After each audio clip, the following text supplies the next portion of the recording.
Abenduaren 14ak mugarri bat ezarri zuen euskararen ibilbidean. Taupa euskaltzaleen mugimendua aurkeztu zuten kafe antzokian egindako ekitaldi batean. Datorrenari buruzko xehetasunak emateko prest gurekin ditugu Jasone Mendizabal Taupako koordinatzaile orokorra eta Jon Zapata Taupako aktibazio arduraduna.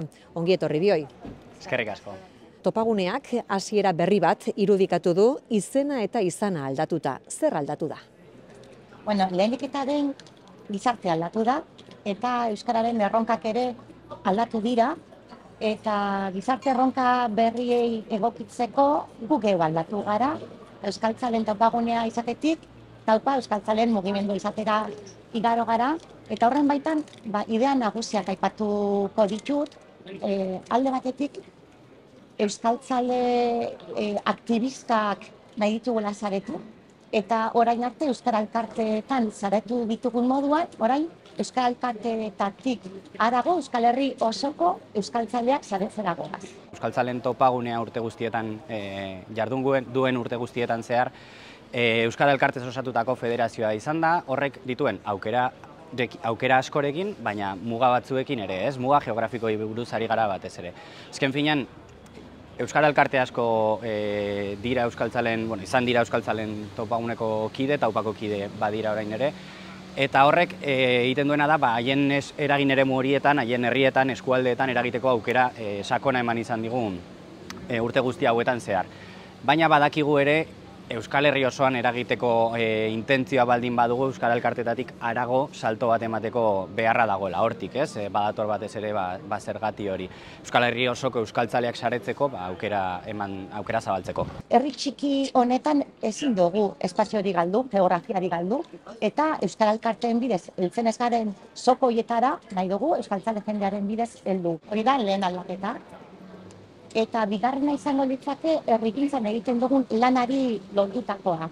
Herrigintzan ekarpen asko egin dituzte Euskara Elkarteak eta euskaltzalen topaguneak, euskararen erabileraren mesedetan, eta nahi duguna da orain artekoa baino harago joan, euskaratik urrunago daudenekin ere komunitate horretan konplizitate eta aliantza berriak eraiki, euskararen erabilerak espazio eta aldeko gehiago izan ditzan. Hausnarketa prozesu luze baten ondotik hartutako erabakia izan da, ze bide jarraitu duzue eta jada aurreratu dituzue zertzelada batzu, baino zeintzu izan dira ateratako ondorio nagusiak? Bai, bueno, guk bi hausnarketa prozesu landu genituen paraleloan, bat Euskal Herri mailakoa eta bestean Nafar herritarrekin landu genuena. Eta galdera nagusi bi izan genituen mahai gainean, bata euskararen erabileran jauzi bat emateko ze baldintza bete behar dira, prozesu horrek batera jauzi izena izan zuen, eta Euskal Herri osoko herritarrekin 200 gora lagunekin horiek definitzeko lan hartu genuen. Iritzi, sentsibilitate eta nolabait Euskalarekiko harreman oso ezberdinak euskaten herritarrak izan ziren, erdaldunak ere bai, euskaratik urrun zeudenak, etorkinak, danetarik, eta horrek emaitza bat eman zuen, 5 baldintza definitu genituen, horiek izan dira topagunearen kongresura eraman genuen ponentziarako oinarri, eta bigarrena Nafarroa mailako izan zen. Hoixe, Nafarroan gero eta aldeko gehiago prozesua martxan izan genuen 2 urtez ere gutxi gora bera, 100 gora Nafarrekin egindakoa ere, euskaratik hurbilago eta urrunago ziren horiekin. Eta emaitza nahiko antzekoak atera izan dira, lurraldetasuna kontuan hartuta noski, baina batez ere egia da Nafarroako prozesuak eman duela gehiago, igual diskurtso eta praktiketan aldaketa baten beharra erdigunean jarri du, ez azken finean. Euskaratik ez hain urrun dauden horiengana heltzeko eta haiekin batera konplizitate berri horiek sortzeko, gure praktikak, gure diskurtsoak eraldatu beharra jarri da erdigunean, eta orduan ondorio nagusiak izan dira, diskurtso eta praktika berri horietan kontuan hartzeko gakoak. Eta, apur bat hori oso teorikoa da, baina kontua da, igual gogora ekartzea, zorionez, azken hamarkadatan 300.000 hiztun gehiago ditugula, irabazi ditugula, baina asko eta asko eremu erdaldunetan bizi direla. Orduan, euskara erabiltzeko zailtasuna edo eskolan jaso dutenak, gero gizartean bizitzeko kontraizana ere bai, bazarre asko dago horren inguruan minak ere. horiek guztiak kudeatzea dagozkigu orain, irabazi horiek erabileraren eramateko eta herri gogo bat, aiztunen aldekotasun hori lantzeko zer egin behar dugun, hori da pixkat definitzera eraman duguna. Baina bai ikusten duzuela datorrena erabileraren aroa izan behar dela, ez da? Bai, zalantzari gabe, bai. Uste dugu garrantzitsua dela etorkizunean eraldaketa sozial hau euskaratik etorriko baldin bada, erabileraren aroa erdigunean jartzea eta erabilera hori areagotzeko baldintzak sortzean zentratzea batez ere etorkizunean. Eta zer egin erabilera areagotzeko, nola aktibatu herritarrak, ze egiteko modu berri aurre ikusten dituzue?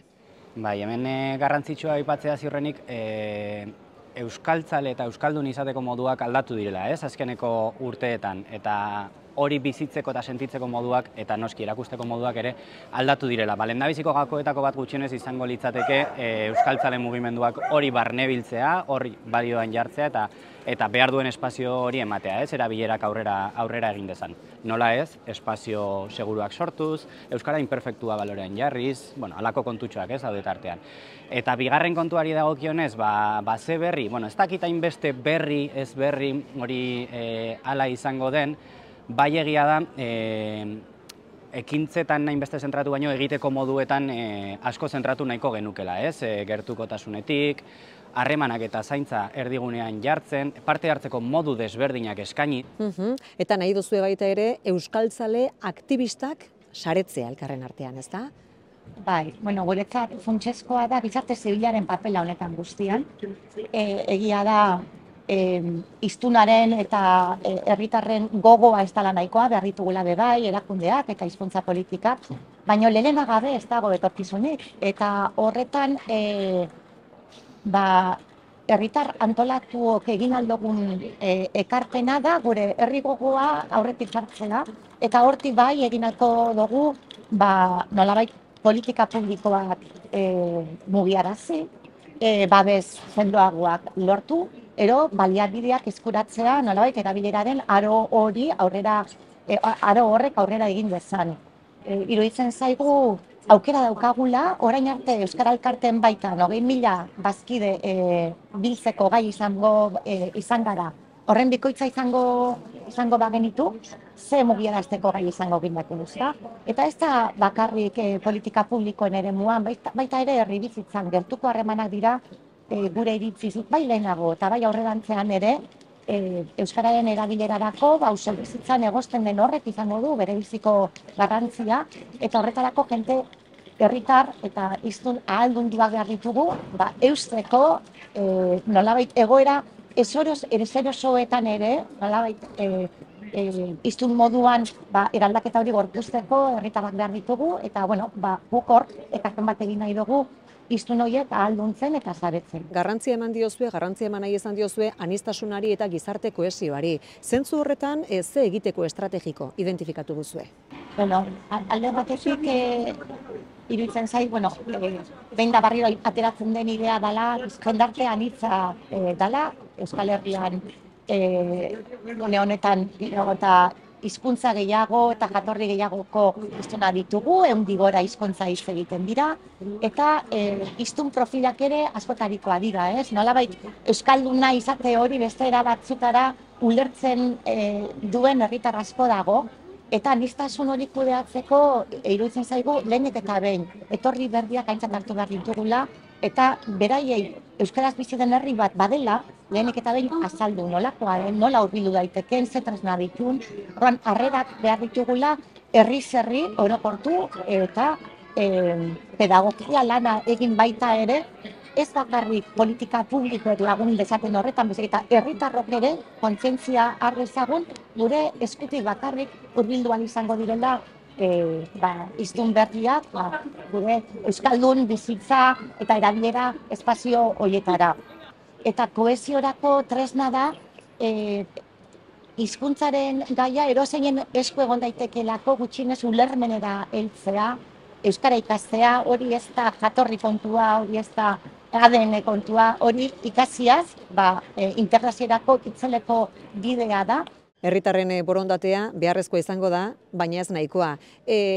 Politika publikoak aipatzen zenitun lehen, eta horixe galdetu nahi nizuen, ez da, ze beste baldintza sortu edo aldatu beharko litzateke. Esango geunke, aspalditxoan, azken hamarkadatan inbertsio publikoak euskararen ezagutzan egin direla, eta inbertsio publiko asko gehiago egin beharko direla erabileraren eremuan. Estrategikoak jotzen ditugu eremu ez formaleko, aisialdiko eta kiroleko programak, gehien bat badagolako haur eta gazte asko eskolan euskara ikasi, baina inguruan euskara biziarazteko eta gozagarri egiteko espaziorik ez daukatelako, eta hori orokortzea komuniko litzake, hortarako politika publikoak martxan jartzea, eta azpimarratu nahiko genuke baita ere, mugimendu euskaltzalea babestea badala baita ere, erakuntatik egin daiteken lan bat, ez dela borondatez gauza asko egitenik ez dagoela. Abenduaren 14an egin zenuten aurkezpena Bilboko kafe antzokian, bertan izan zen, Debagoieneko ordezkaritza zabala ere, bidelagun garrantzitsua izan da gure baiara, eta prest ikusten duzu oraingoan ere jauzia emateko?